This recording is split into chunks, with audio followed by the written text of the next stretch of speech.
varias líneas al pensamiento de Cerrón Palomino, su padre, elevando a Cerrón Palomino a una condición de ideólogo tal como diciendo, esta es la posición que quiero mostrar, que viene de mucho antes, y además él ha tenido un aprendizaje profesional político en el exterior, graduado en medicina en Cuba, y además muy cercano a Chávez, muy cercano a Maduro, a Evo Morales y participante en el Foro de Sao Paulo, que ya sabemos es una cuasi internacional latinoamericana de la izquierda. Pero hay un elemento más, Marcos. En ese ideario, él plantea incluso que su respuesta no es solamente al neoliberalismo, sino también que su respuesta nace de una izquierda provinciana en contra de una izquierda capitalina, una izquierda limeña que no ha estado a la altura de las circunstancias. O sea que la visión que él tiene es una visión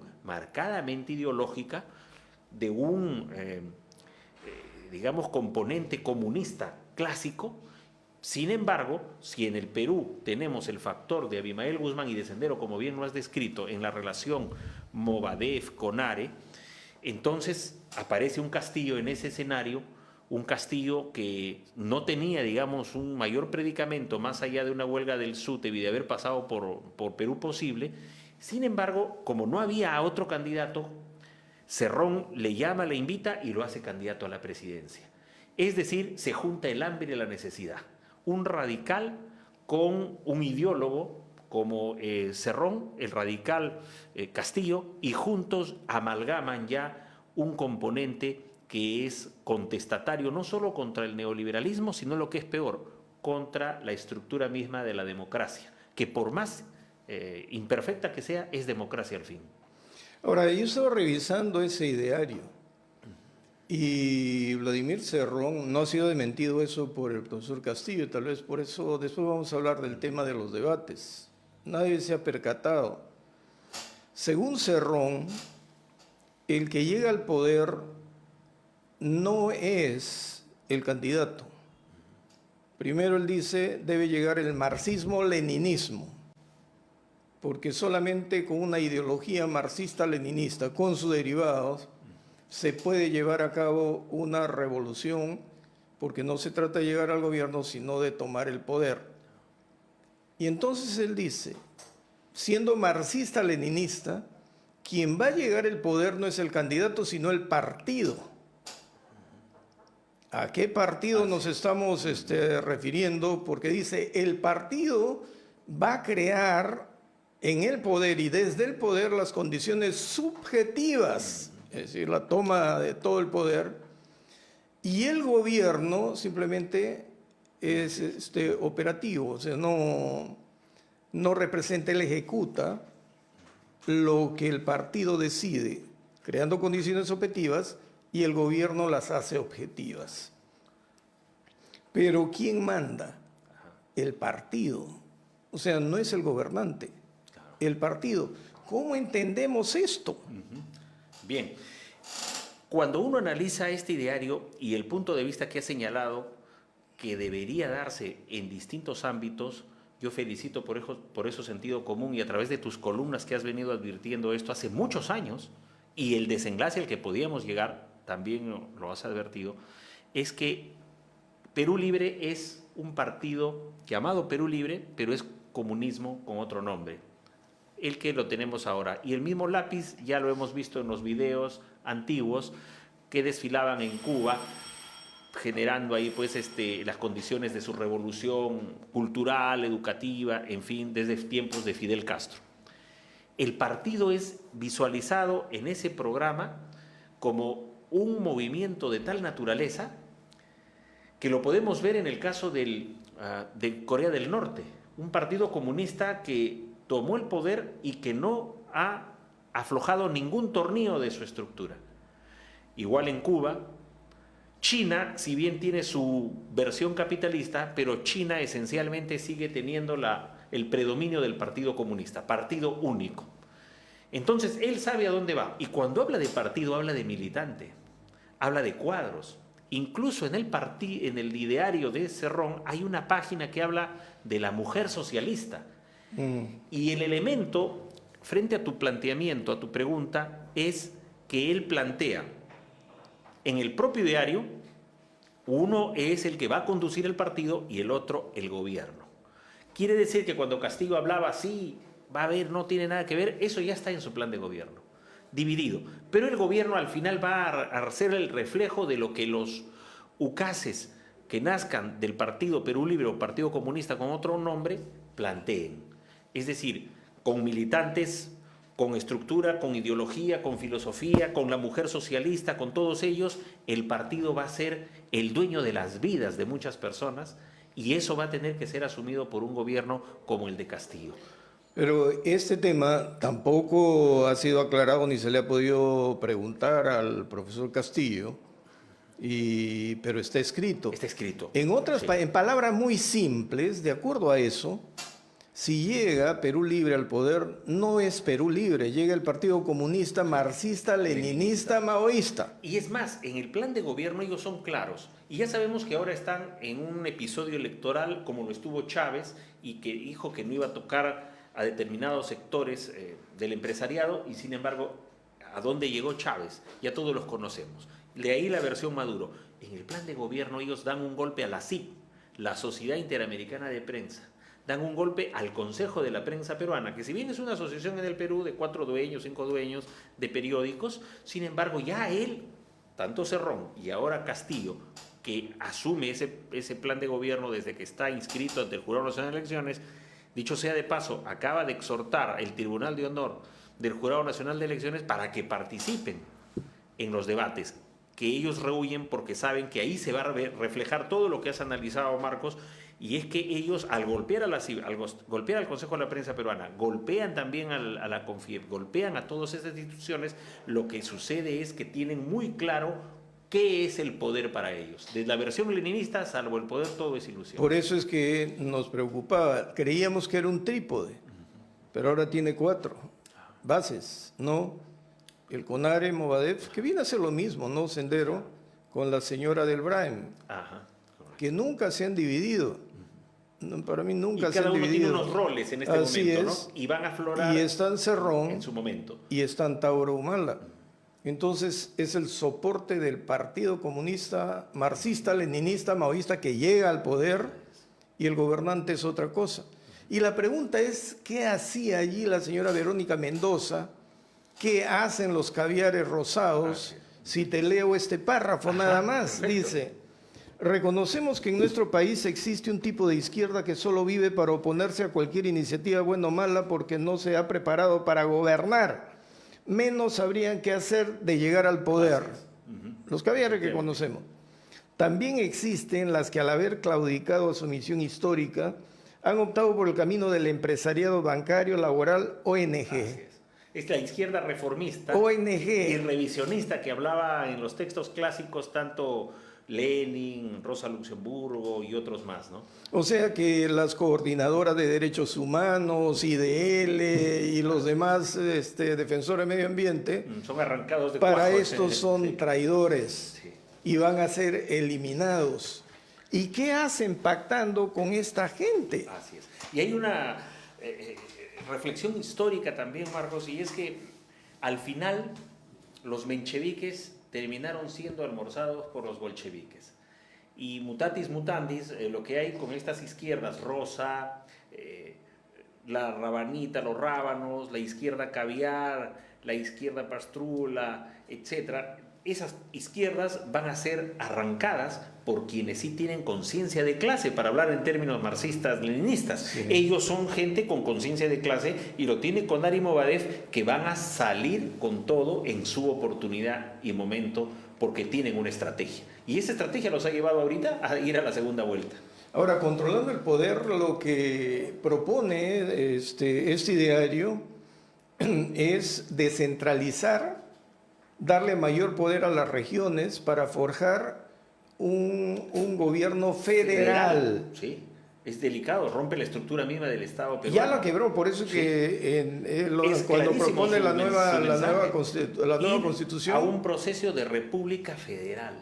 Caramba, o sea, ya estados independientes en cada uno con el planteamiento que ha hecho en ese diario. Con su presupuesto, con el concepto de nacionalización, con estatización, porque dice progresivamente vamos a ir desplazando a las empresas extranjeras con nuestras empresas.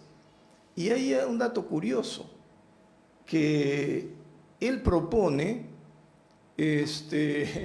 controlar la ley de la oferta y la demanda. Oye, Claro, eso me parece un absurdo, porque estaríamos volviendo al muro de Berlín. Sí.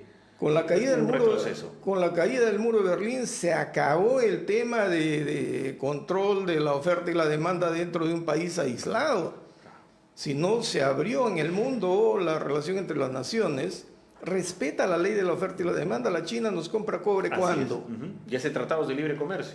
Pero claro que sí. Y ahí en el plan dice eliminar prácticamente o revisar los contratos de libre comercio, señala, ¿no? Sí, y lo que quiere es, dice, revisamos los contratos y las utilidades que tengamos lo dedicamos a salud, educación. La pregunta es, ¿y de dónde va a salir la plata? Porque habla de un 10% para el tema de salud y 10% para educación. Si hablamos de un PBI más o menos de 250 mil millones de dólares, estamos hablando de 25 mil millones para cada uno de estos dos sectores, que es un dinero que no se va a encontrar en las arcas fiscales. No, la cuestión es, de acuerdo a su plan de gobierno, si todo lo va a ir estatizando y va sin libertad, porque el partido lo va a gobernar, para desplazar a las empresas extranjeras y decirle a nuestra gente, tú eres el dueño ahora.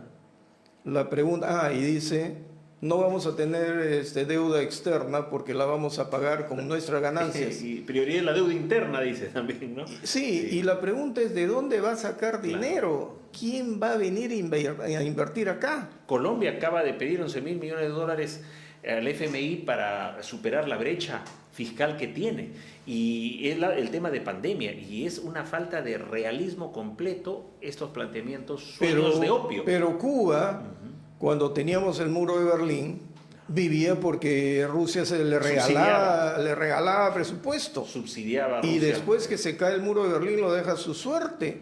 Y entonces los cubanos tienen que buscar cómo sobrevivir.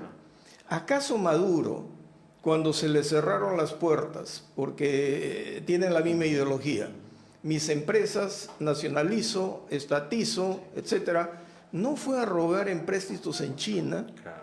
¿Acaso China le ha regalado la plata? Ahí hay un trueque geopolítico también, entre otras condiciones. Y es muy delicado, temerario, realmente contraproducente, porque ya se está generando el ruido, y muchos dicen que el capital y la inversión son como conejos, al menor ruido huyen, y eso le va a generar al Perú en las próximas semanas y quizás después del 6 de junio una situación límite. Ya muchas personas están vendiendo cosas y se quieren ir a Miami o se quieren ir a Europa o acá a Argentina nada más. Pero es que Maduro ha ido a pedir no solamente a China, ha ido a endeudarse con Irán también. Ahora, yo no entiendo, es el pensamiento atrasado hasta de Sendero, cuando habla del maoísmo. Claro. Y cuando comenzaron en el 81 a colgar perros muertos, Sí. con carteles Deng Xiaoping, resulta que China es una potencia mundial, ahora con muchísima tecnología, no por el maoísmo, sino por la ideología y las ideas de Deng Xiaoping, que decía, ¿de qué nos sirve el socialismo para igualar a todos si no tenemos plata?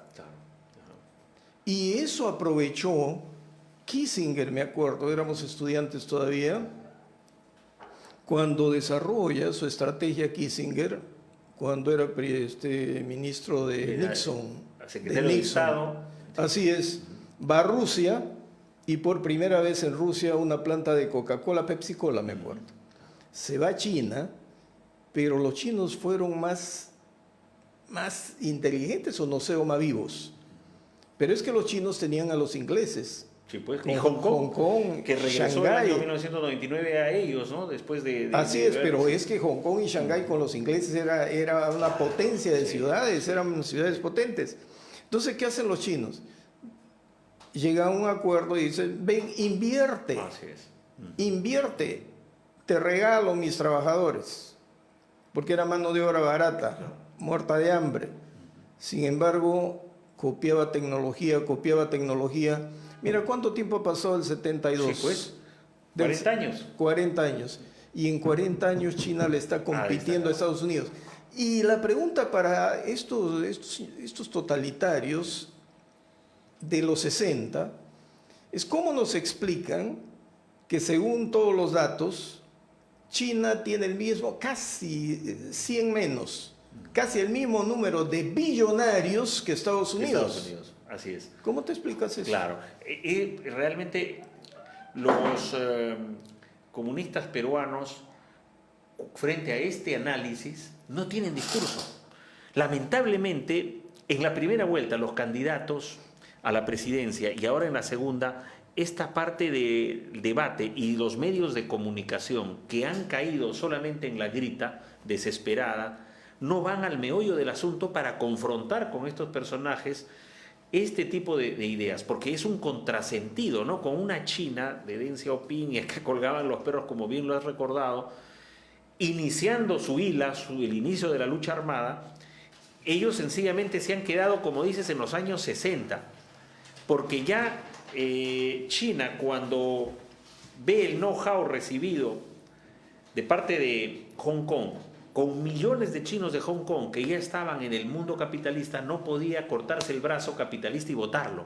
Tenía que usar ese brazo capitalista para el desarrollo y la pobreza en el campo, que todavía lo tiene, pero que ha ido saliendo a pasos agigantados, y hoy ya se habla de tú a tú con Estados Unidos, en una lucha geopolítica muy grande, con otro ya actor que es Rusia, con quien tuvieron ya un debate de tiempo de Mao, casi en los 60, una ruptura del comunismo pequinés, del comunismo moscovita. Y de ahí las múltiples versiones que han salido, y el otro componente que habla Cerrón es el mariateguismo.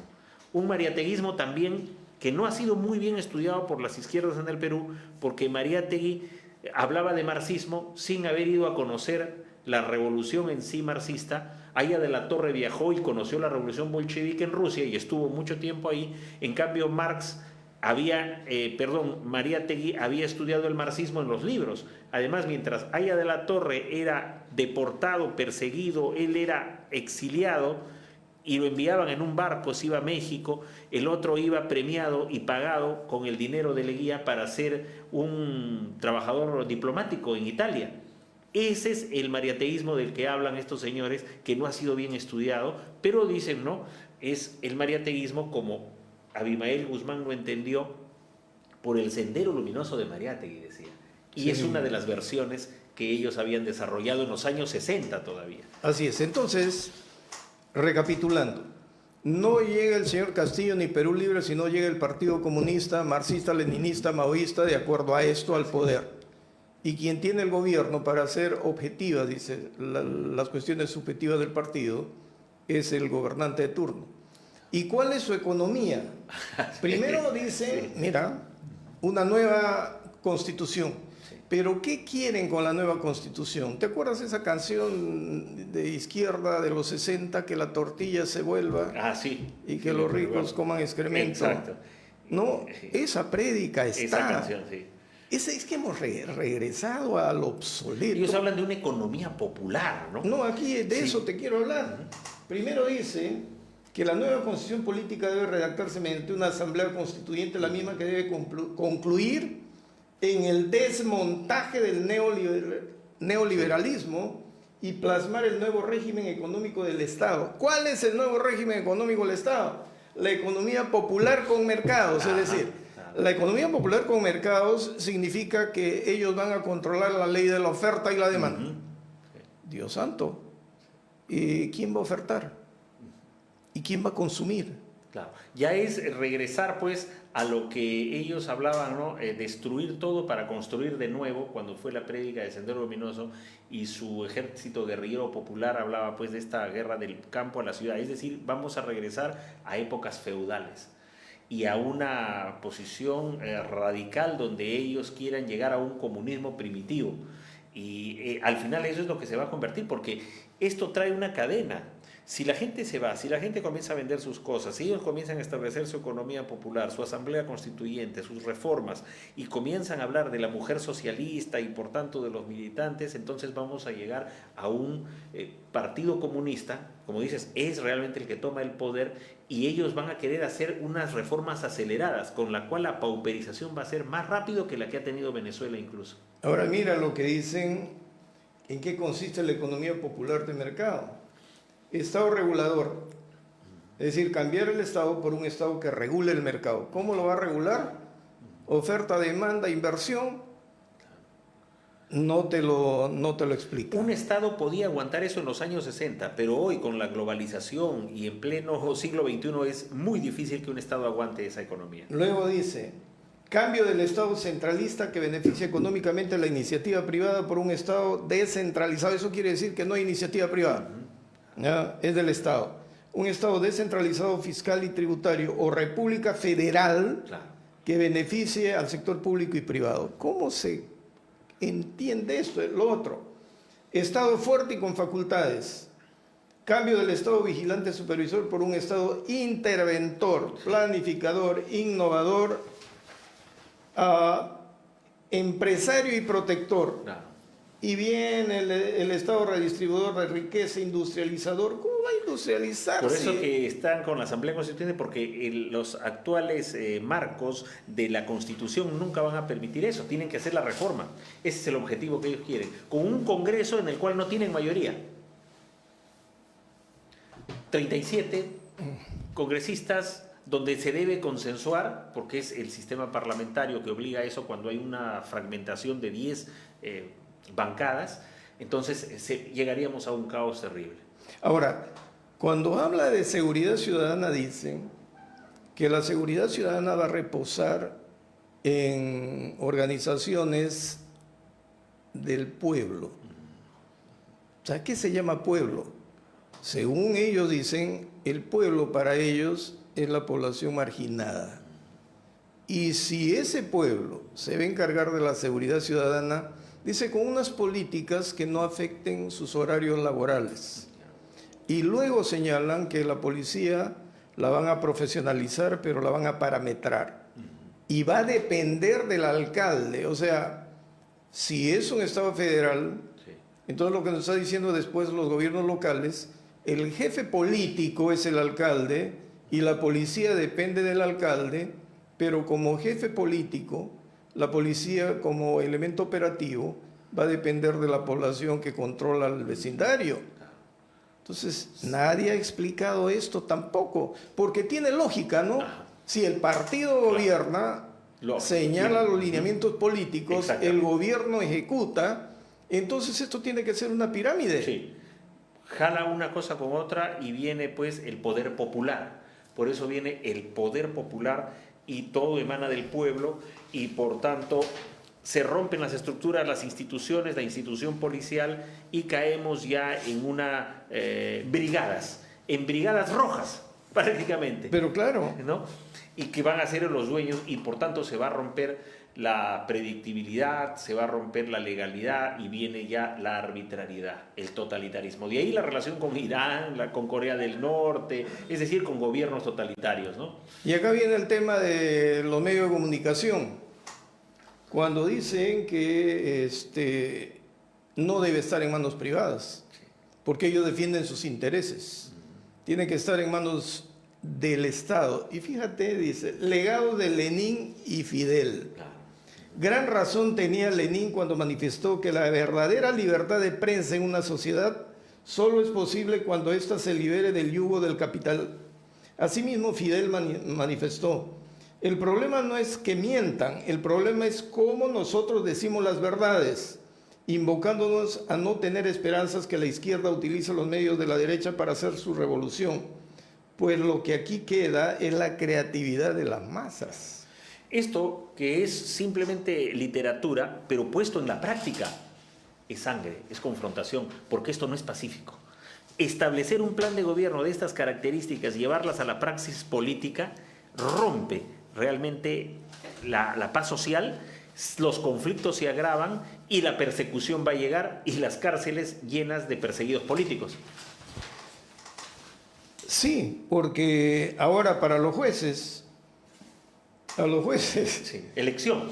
no, dice nada de ratificación periódica y nombramiento por la Junta Nacional de Justicia. A los jueces el pueblo los tiene que ratificar en cualquier momento. Y hay que eliminar los privilegios de los jueces. Hay que quitarles el sueldo, hay que quitarles el carro, hay que quitarles porque ganan demasiado y no sirven para nada. Eso está aquí. Está ahí, sí. Y cuando yo veo y escucho que hay magistrados que dicen mi voto de protesta por Castillo, no han leído esto. No han leído. Los van a desaparecer.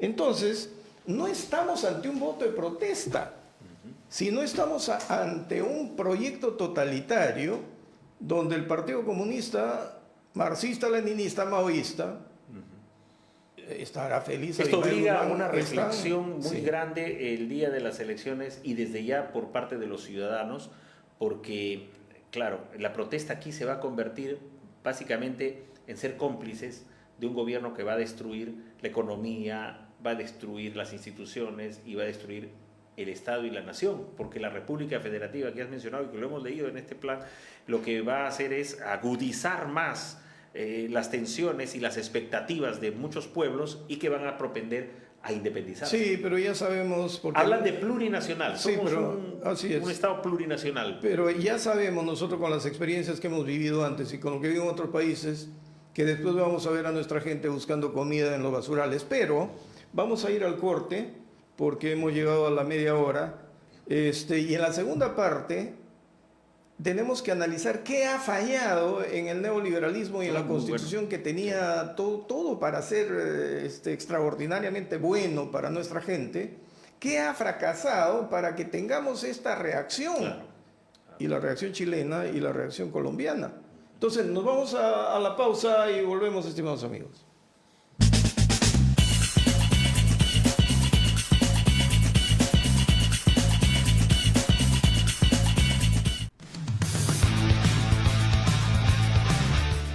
Hola, soy Omar Sar y todos los viernes a las 18 horas transmitimos nuestro programa El Constitucional por Onda Digital, canal 18.4 de televisión digital abierta en Lima y por Cable Más en el canal 791. Pero también se transmite a través de nuestro Facebook Omar.Sar y de las plataformas de Facebook y de YouTube Onda Digital Perú. Ya sabes, El Constitucional, viernes, 18 horas. Te esperamos.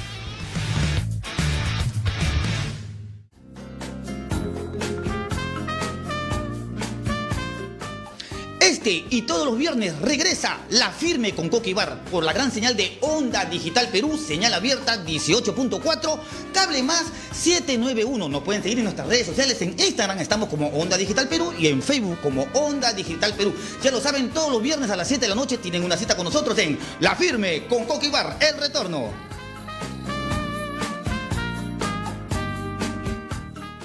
Hola, ¿has oído hablar de exportación o importación o sobre denominación de origen? ¿De los socios comerciales que Perú tiene? ¿Te interesa exportar productos no tradicionales o ser parte de una cadena de suministro?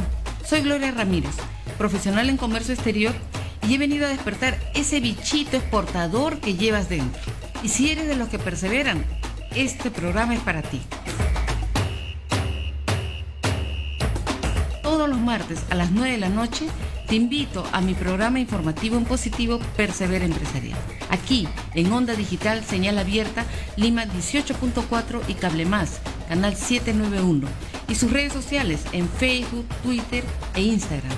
También en mi página Persevera Empresarial Perú. Comparte nuestro link con familiares y amigos, incluso en el extranjero. Que todos sepan que no estás solo en tu emprendimiento.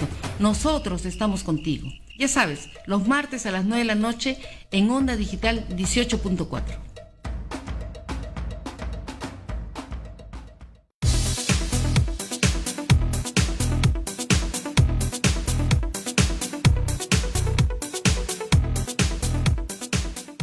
¿Cómo hablar bien por internet y no sufrir en el intento? La solución es Oratoria Online.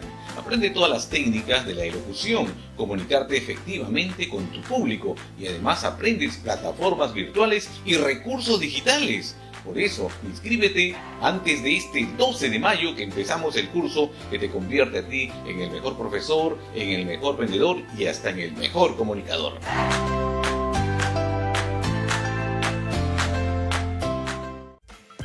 La mujer de hoy es trabajadora, emprendedora, no le teme realizar actividades que antes eran solo para los hombres. La mujer de hoy es mamá y eso conlleva una serie de actividades y oficios desde psicóloga, profesora, enfermera y demás actividades del hogar. La mujer de hoy es moderna, es femenina. Mujer de hoy, todos los miércoles a las 7 de la noche por la señal de Onda Digital.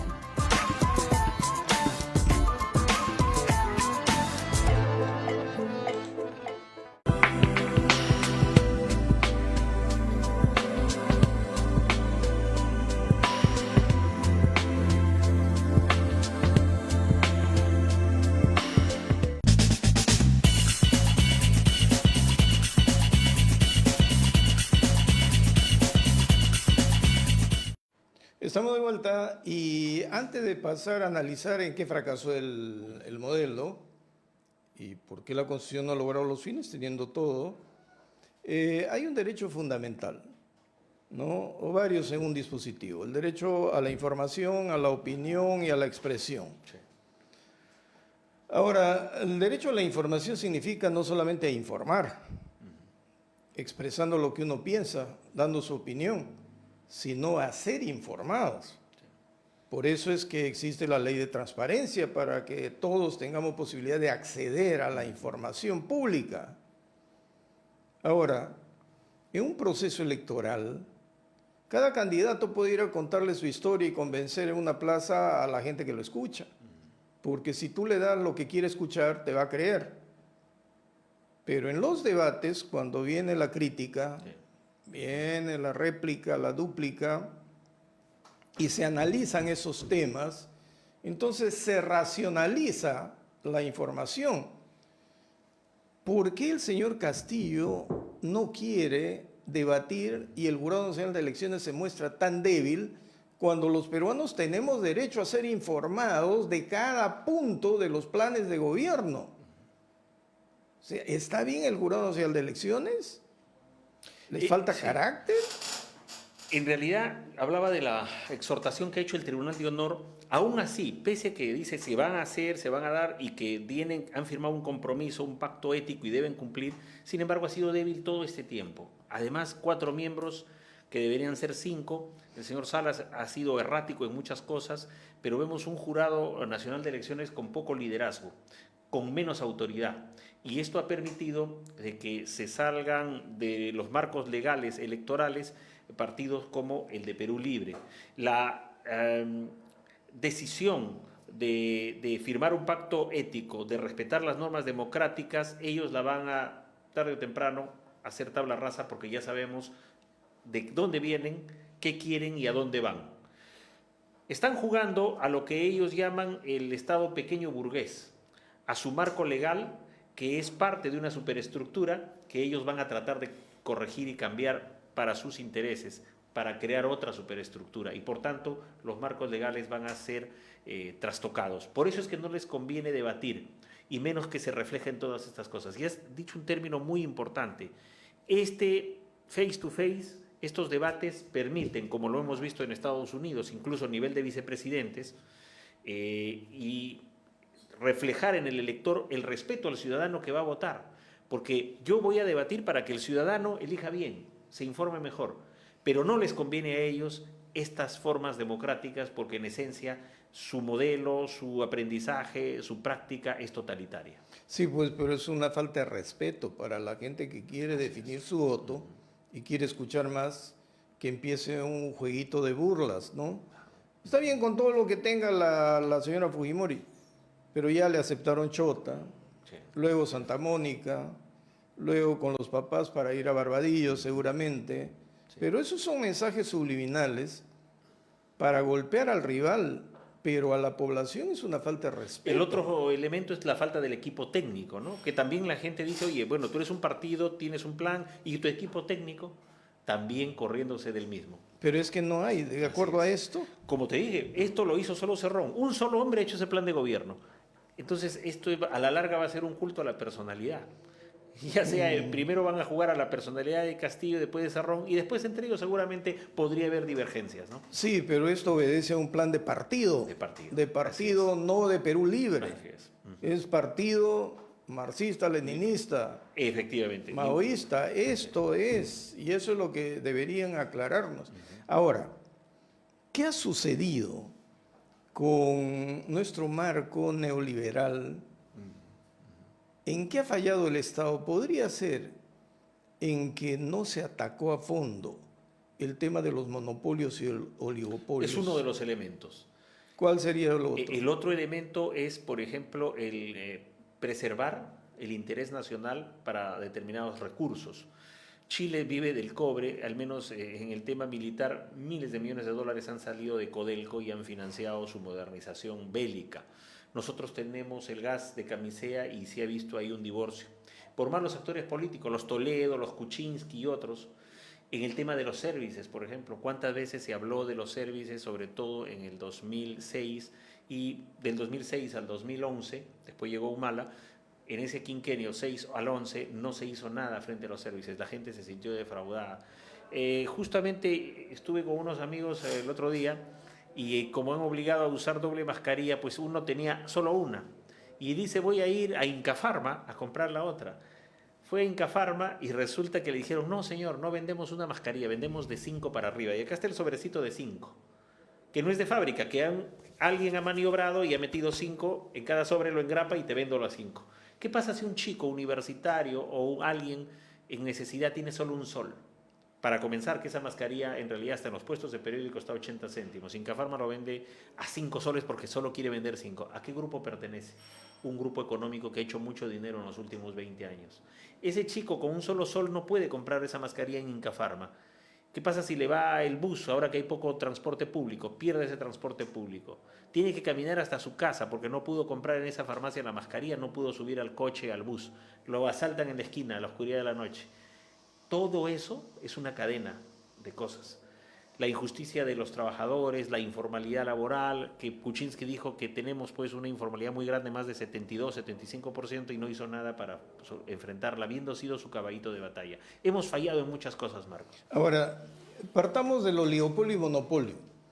¿Cómo es que hemos permitido, bueno, ya lo han dicho los gobernantes, que se construyan 8 torres que controlan toda la economía del país, todos los factores de producción, todos los factores económicos, y que entre ellos se repartan? Y al repartirse entre ellos, los que ganan dinero son estas estructuras que tienen su financiera, su aseguradora, su financiera, su banco, su AFP. ¿Y quiénes integran esas aseguradoras, esas universidades, reguladoras? colegios, mercados? Y hay una burocracia, la alta burocracia la llamo yo, que está en el nivel de viceministros, porque el ministro es político y tiende a cambiar. Aún así hemos visto varios gobiernos que vuelven a tomar ministros del gobierno anterior. Pero vamos a nivel de viceministros, alta direcciones y gabinete de asesores. Si tú revisas los nombres, son los mismos que vienen desde hace 20 años por lo menos, que han fracasado frente a Odebrecht, que han fracasado frente a la pandemia. Y son esos mismos que teóricamente se quedarían después del 28 de julio. Esa gente ya fracasó.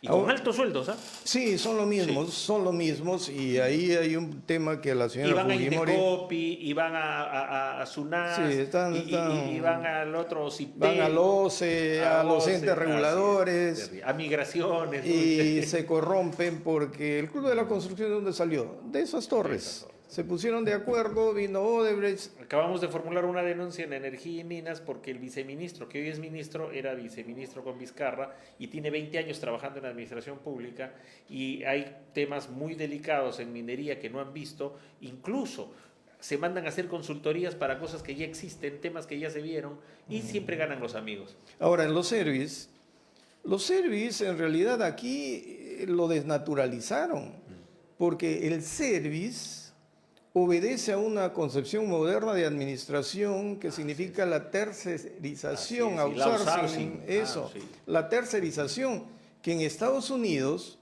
a las grandes empresas no les convenía tener un equipo y un área de informática. Entonces tercerizaron su informática a los hindúes. Así es. Mira, Y los de software, hindúes son los tromes Sí. ahora, ¿no? Pero eso es tercerización. Sí.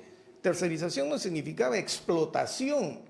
Entonces, cuando se permitió que aparecieran los servicios, nadie controló las condiciones de trabajo que imponían Desnaturalizaron en los la servicios, service, así es. porque conocíamos de muchachos o de señores que tenían que entrar 8 de la mañana y salían 10, 11 de la noche y les pagaban una miseria. O sea, eso tenía que estallar en algún momento. Ahora, ese tipo de trabajo, Rafael, nos lleva a otro tema, a la prestación de salud y al sistema pensionario. Claro. Porque si no tienes estabilidad, te vas a enfermar con el cansancio. Van a haber problemas familiares porque no estás en tu casa para estar con tu mujer, con tus hijos. Y resulta que si te quedas sin trabajo porque la juventud que va saliendo incorporándose al mercado... pauperización. Entonces, ¿qué ocurre? Tus aportes en el tiempo, en la ONP o en la AFP, los pierdes. Entonces, ¿por qué no mejoraron la ley de la renta vitalicia? Mejor que esté en el Código Civil para que sea tu depósito. Y hay algo de injusticia que se ha visto cuando tú reflejas toda esa realidad. Mientras tanto, en el Congreso, los congresistas, con su jugoso aguinaldo de 28 de julio de Navidad y encima su CTS, y cuando un congresista se lleva $500,000 de soles, además de que ya cobró bien, y por otro lado, cómo hemos fallado en los gobiernos regionales, cómo se ha fallado en la construcción de hospitales, cómo gobiernos de izquierda también, gobernadores regionales, antes presidentes de región, son los que fracasaron. El mismo Cerrón. Y la corrupción, mismo Cerrón, Goyo Santos y Susana Villarán en Lima como alcaldesa. Esa realidad nos ha demostrado pues las fallas dentro de un modelo que es neoclásico, en cierta medida neoliberal, pero que de economía clásica no saben nada, porque incluso los mismos neoliberales han descuidado la esencia del capitalismo. ¿Te acuerdas de Max Weber cuando hablaba de la ética como parte, ética protestante como parte del desarrollo del capitalismo? Sí. Y Adam Smith tiene en varias páginas la condición de valores, la condición de moral para poder desarrollar capital. Y no como acá, como estos vivos de Incafarma que quieren a través de la viveza hacerse más ricos. Así es, lo controlan absolutamente todo, pero lo que yo no entiendo es que para garantizarnos la libre competencia se creó Indecopi, los entes reguladores, para las contrataciones del Estado estaba el OCE y se quitó la competencia al Poder Judicial porque se desconfiaba, se crearon tribunales arbitrales y nada cambió. Incluso esto en el ámbito, digamos, de reguladoras. En otras instituciones como Defensoría del Pueblo, Ministerio Público y otros, cuando uno se va fuera de Lima, y tú conoces esa realidad enorme, he estado recibiendo denuncias, por ejemplo, en las alturas de Amazonas, en las alturas, en Iquitos, en otros lugares de Cayali, no llega el Defensor del Pueblo, no llega el fiscal, o si llega, o la policía misma que viene del lugar y se hacen pequeñas camarillas de poder y por tanto de abuso. Bueno, ese es un tema que yo trabajé cuando impulsaba una reforma para hacer sistemas itinerantes, porque mi experiencia en control decía que cuando pones autoridades, siempre se forman cúpulas de poder. Así es. Entonces se junta el comisario, el juez, el alcalde, Así es. y favorecen a los suyos. En cambio, si los mueves... Ajá, Entonces buen punto hay un que control planteabas. social, pero cuando yo salí, quedaron Claro. otra vez lo burocrático. Ya me imagino esa frustración que uno siente, a veces haces buenos planes, cosas, pero viene alguien y no las aplica o las destruye Y totalmente. entonces, hemos hablado de los entes reguladores que se supone que deberían mantener el equilibrio y el Estado ser muy drástico con los monopolios y oligopolios. Y de eso se agarran los que ahora proponen este nuevo modelo para decir los ricos. Y la brecha se ha abierto y entonces podemos hacer lo caen de en un Chile. reduccionismo, un minimalismo de ya polarizar y decir ricos, ¿no? Y Así ellos es. encasillan todo eso. Y a ti no te han dado agua, desagüe, no tienes hospitales, no tienen nada, pero Cerrón no tiene autoridad moral tampoco para hablar yo de me eso. acuerdo, el año 83 hubo elecciones y, por ejemplo, en varios distritos de Lima, San Martín de Porres, entró gente de Izquierda Unida. Y la corrupción fue peor que con otros alcaldes. Ahora, yo te cuento, en Pucallpa, en la selva, y cuando candidateaba Kuczynski, decían, sube, PPK. Claro. apostaban su vida. Es un señor de edad, tiene riqueza, tiene todo. Mira en todo lo que está en la cochinada en que se ha metido, hay procesos. Exacto. Pero lo que más nos llamaba la atención era algo que tú y yo conversábamos en el programa de Habla el Pueblo. Habla el Pueblo, así es. El BTU de gas que llega a Melchorita lo compran los mexicanos a 30 céntimos de dólar. Y lo que nos llamaba la atención, estamos hablando hace 5 años más o menos, ¿no? Claro, más o menos 6 años más o menos. Es que ese gas que compraban los mexicanos no lo llevaban a México, sino lo vendían a 13 dólares. Sí. Salía de acá de Camisea y en el camino se multiplicaba y no había un beneficio para el Perú. O sea, para nosotros era 30 céntimos y ellos lo vendían a 13 dólares, el BTU. Y entonces, ¿cuánta plata y quién se ha beneficiado de eso? Eso da cólera al zurdo o no zurdo, pero tenía que darse una respuesta a la población y no se dio. Y un gobierno cuasi izquierdista entró, bueno, en la campaña del 2011 fue más radical, del 2006 entró Humala el 11, se trabaja el tema de la refinería de Talara, que ya va a costar más de 7.000 millones de dólares, y el gasoducto peruano del sur, otro tanto de 7.000 millones de dólares, como la carretera interoceánica, que pasan pocos camiones por ahí, pero se hizo porque Toledo con Odebrecht lo quisieron. Mira eso cómo golpea al pueblo. O cuando hablaba del BTU y el reflejo también del tema del gas y otros, amas de casa que compran en varios distritos de Lima el gas a 45 soles el balón. Increíble. Un balón que antes te duraba 30 días, ahora te dura 20. Todas esas injusticias son las que han generado determinado caldo de cultivo para que gente insensata como esta venga y les comience a predicar un paraíso incierto, inexistente y que ha fracasado en el mundo entero el modelo que se plantea en ese ideario. Y no solamente en el mundo, ha fracasado aquí, en las regiones, como tú has dicho, y la corrupción nos ha devorado. Corrupción que no tiene ideología, porque los zurdos son tan ladrones como los de derecha. Por lo tanto, es posible, es indispensable, es esencial que la señora Fujimori no solamente rejure por quien quiera que respete el marco democrático, ¿ya? Porque el otro no quiere, pero quiero terminar el pensamiento. No solamente que rejure, sino que tiene que comprometerse a hacer estos cambios profundísimos dentro del marco democrático, pero modificando algunas reglas de la Constitución, pero no destruyéndonos como país. Señora Keiko Fujimori, que tiene la alta responsabilidad en estos menos de 28 días que quedan de campaña, tiene que escuchar muy seriamente este tipo de debates, de planteamientos y de programas. Si va a escuchar a esa televisión de la señal abierta, va a fracasar, porque esa televisión de la señal abierta es la que decía en las encuestas que ya ella no llegaba arriba y que tampoco Castillo y Cerrón. Y ahora dicen lo contrario, que no vea esos cantos de sirena, sino que estudie. Y estos programas, hoy los mejores contenidos, los mejores planteamientos y los mejores análisis están en las plataformas digitales. ¿Por qué? Porque aquí se puede debatir con la tranquilidad del caso y decirle, ¿no?, que la situación es muy delicada y seria y que Keiko Fujimori, que va a rejurar y jurar, como dices, aún así incluso en un documento que lo hace Transparencia que sirvió de puerta giratoria al gobierno de Toledo, nos acordamos de Salomón Lerner y otros, siguió de puerta giratoria para poner cuadros, ser ministros con Humala, con Susana Villarán en lo que es municipio, con PPK, con Vizcarra y hoy con Sagasti.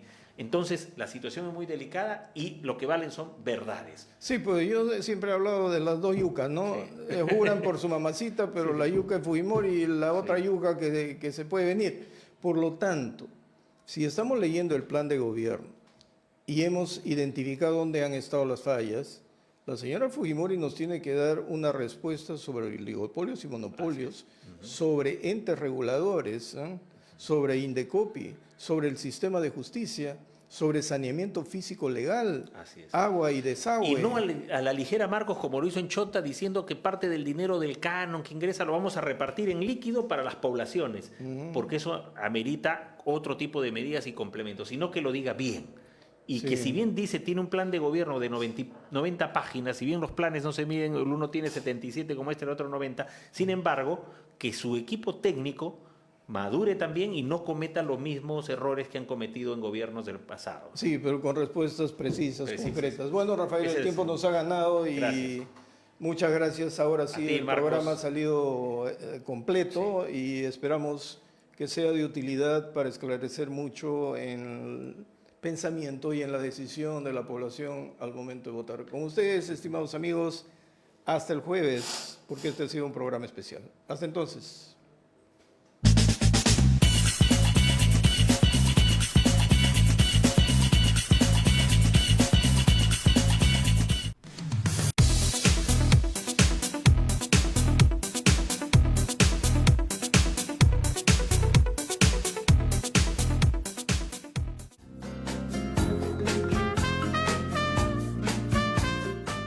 Este y todos los viernes regresa La Firme con Coqui Bar por